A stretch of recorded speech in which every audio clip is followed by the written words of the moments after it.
The application of pressure waves may follow the anatomical regions and how to treat them with a manual massage.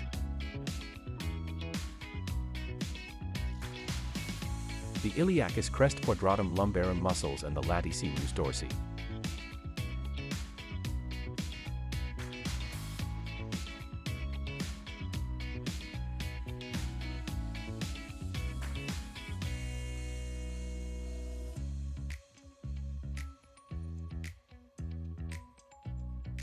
The pressure waves can be applied by gliding the handpiece over the tissues to cover the treatment zone and adding or not manual compression.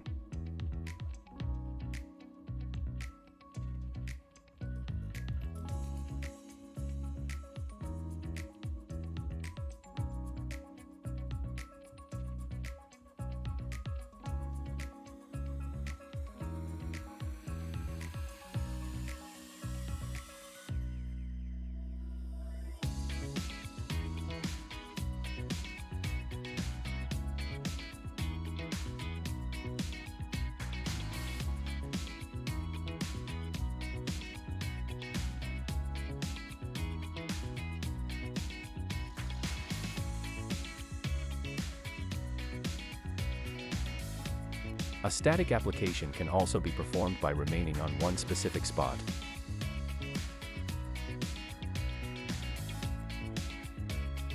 Here we can consider the sacroiliac joint.